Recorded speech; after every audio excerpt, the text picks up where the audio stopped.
Advice. Dear Bill, I've got a few shitty things going on in my life right now that I need to vent about. Also, I would like to hear your advice.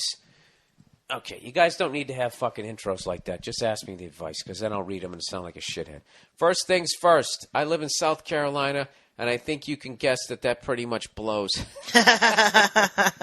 I'm 22 years old, and I just graduated from college with a degree in psychology.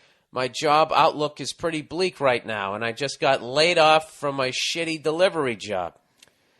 Jesus Christ, what the fuck is going on in this country? This dude has a degree in psychology, and he's delivering fucking Entenmann's cakes to supermarkets. And he gets laid off. Because I must have applied for at least 30 jobs at this point, and I've stopped applying for the ones that I'm underqualified for. And I'm still unemployed. I don't understand why the access of entry into the restaurant industry is so fucking high. I can't even get a job serving because they keep telling me we only hire people with 2 years of experience. Yeah. Well, it's the law. It's the laws of supply and demand.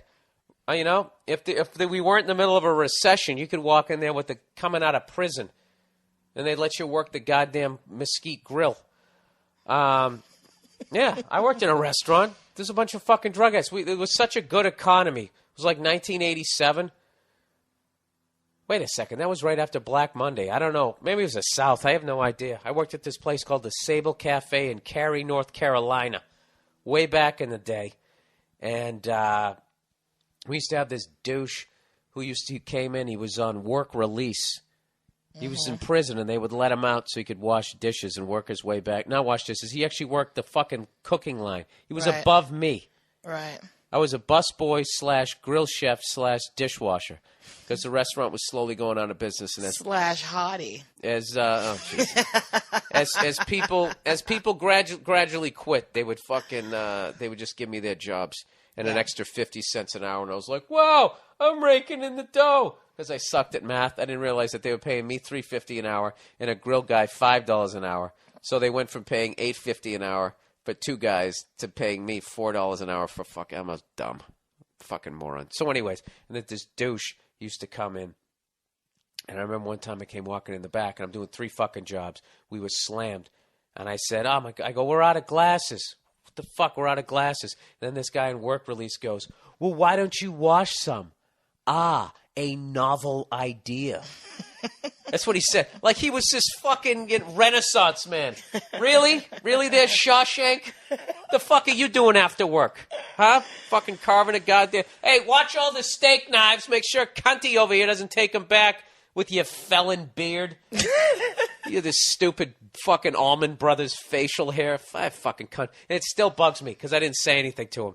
Because I got intimidated, even though I thought I could take the guy. But I was like, this guy's been in prison. You know, he's going to beat me up and then rape me. Fuck it. I think I'll wash some glasses. So anyways, he goes, if I can struggle through 4 years of school, then I think I can get the hang of slinging tater skins and onion rings in a few weeks. What is there to learn? This guy's trying to get a cooking job. Well, a cooking job or a serving job? Well, I thought he meant like being a waiter, but now it sounds like he's talking about actually cooking. Yeah, dude, you can't learn on the job at a restaurant. No, you do. Was that underdone? I'm sorry. They're not coming. Really? No, but he's talking about cooking. He's not, because I thought he said he was having a hard time getting a job as a server, because that you can learn in like 2 seconds. No, that's what he said. But now all of a sudden he's talking about slinging tater skins and onion rings. I think he just means serving it. Slinging? Doesn't slinging mean? Yeah, but didn't he say earlier that he was trying to get a job? I've been on the podcast for 3 minutes. You're already disagreeing with me. Didn't it say earlier that he was trying to get a job serving? What is there to learning? Let me get back to this. What is there to learn in the second year of restaurant experience that you can't get in the first year or even the first 6 months? This I agree with. How in the hell am I supposed to get a job? I'm also being cut out from financial support of my family who helped put me through school. If I can't start paying bills, then I'm going to have to move back in with my parents in a shitty small town that is about an hour away from the city I live in. Job outlook there is even worse, and I would hate to move away from my friends and girlfriend. Me and my girl don't live together, but she's offered a lot of needed support, and most importantly, she supports me pursuing comedy. It's my dream to become a comedian, and I can only go so far while I live in South Carolina. That's true. No, it isn't. That he can only go so far living in South Carolina as a comedian? The fuck? Oh, you become the next goddamn cable guy.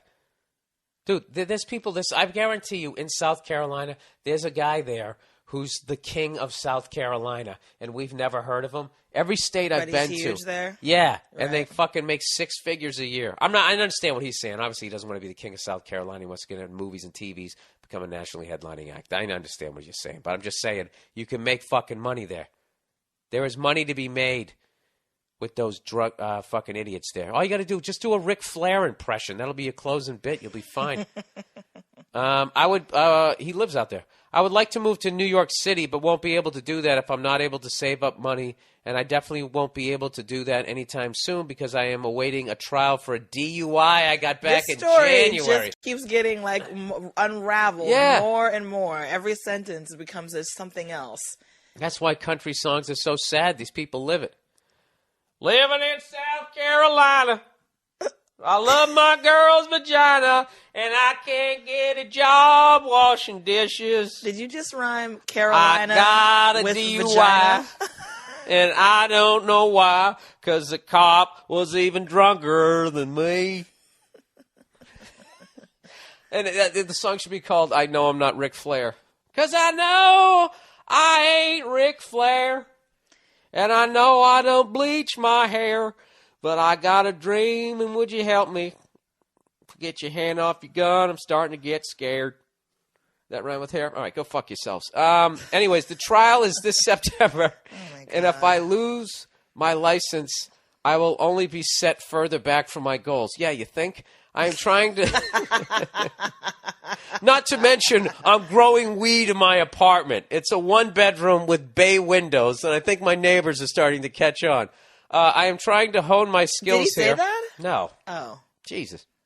Somebody went out late last night. I'm trying to hone my skills here, but I can't afford to keep driving to open mics that are at least an hour away across the state in North Carolina. By the way, I've stopped drinking irresponsibly, and I'm sorry that this email ran a little long. Respectfully, so-and-so. Gotta love how the politeness of the South. I know. At least he's respectful. Yeah, probably has one of those plantation Kentucky Fried Chicken ties on, holding onto his lapels. That's 70 years old. Yeah, that's how they get you with the politeness. They get you with the politeness, and then they do. That's the as someone who grew up in the South, I know. Yeah, that's what that's called. Whole that's Southern called hospitality, but it's masking so much. Yeah, you know what that is? That's called the old. It's called the old Stonewall Jackson. The old what? The old Stonewall Jackson. You come in. Hey, I surely would like to help you. Don't you look pretty today? Wait, I ain't trying to be disrespectful. Right? And then you fucking turn the corner. Let me tell you something about that boy. That boy'd fuck a rock if he thought a snake was under it. So what is he asking advice He's about? asking me how the fuck he gets out of all this bad shit. All right, you live in South Carolina. Let's recap, shall we? Yeah, lives in South Carolina. Lives in South Carolina. Can't get a job slinging fucking tater tots to fucking fatties who are wearing overalls, and somehow the crack of their ass is still hanging out of it. He got a DUI. He's going to have to move back home with his parents an hour away, where the job shit is even worse than it is where he is right now. And Jesus Christ. And he wants to live his dream. I mean, I only see one solution here other than hitting the lottery. You got to start dealing weed. I mean, yeah. Right? He's in South Carolina. Can't he grow some tobacco? Yeah. Didn't he say something about being a psychology major or something? Aren't you supposed to do some sort of internship at a place after you do school, and that's how you get entry into a job? He doesn't want to do that. This guy wants to be a comedian. So what he wants needs, to be a star. Yeah. So what he needs some sort of hustle to get him out of this shit. All right, dude. This will make you feel better. Guess what happened to me right before I became a stand-up comedian? I lost my license for drinking and driving. This is what you got to do, dude. You got to get through your DUI. And I don't know what to tell you, man. You got to somehow try and find a fucking job. Fuck. I lived at home with my parents. I had a day job, and then I did comedy at night, and I saved every fucking dime. Mm-hmm. I drove a piece of shit car, and when it died, rather than get a new one, I just had him throw a new engine in my old one. So I only went like $1,500 in debt rather than $15,000. That's what I did. So listen, if you want to be a fucking comedian, you want it bad enough, you're going to figure out how to do it. You're in a hell of a situation there. You got to get a fucking job. Dude, I would take any fucking job you can take, landscaping, anything you can do. Get through this fucking DUI horseshit.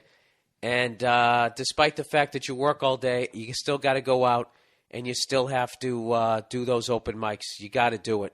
And as hard as it's going to be, it's gonna make you tough. And that's what you got to be to make it in the world. You got to be tough. You got to get up. You know what? You've been knocked on your ass. You're flat on the back, flat on your back, and you got to get up. All right? The ref's over you right now. 6, 7. Most people just lay there. I'm going to go fucking lay between my mom's titties and just say I quit in life. You're not going to do that, are you? You're going to pick your... Let me tell you about a story so true. We're showing me style and it's all so cool. It's about a garment torn and frayed. Getting this threads, the story conveyed. Walking down the streets with holes in my teeth. Each rip things here, part of me you see. It ain't about the brand or the label it holds. It's about the journey, the stories it unfolds. In these ragged clothes I find my voice. A testament to resilience, my choice. From the streets to the stage I rock my style. In my tattered shirt I walk that mile.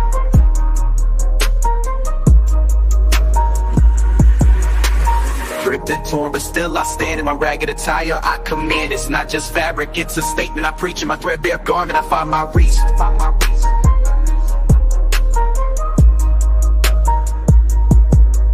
From the barrio to the bar, I make my mark. In my worn out jeans, I leave a spark. They may call it rags, but I call it art. In every stitch and tear, I'll play my part. It's the struggle of the streets, the hustle so real. In my tattered jacket, I seal the deal. A symbol of defiance against the status quo. My patched up pants, I let it show. It's not about the riches or the wealth I lack. In my faded hoodie, I stay on track. It's the heart of the hustle, the grind each day. In my worn out kicks, I find my way. Ripped and torn, but still I stand. In my ragged attire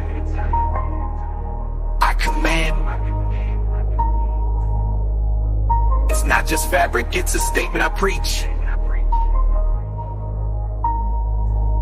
In my threadbare garment I find my reach. So here's to the ones with the clothes that tear. In our patched up attire we have, so let the world see our garments worn.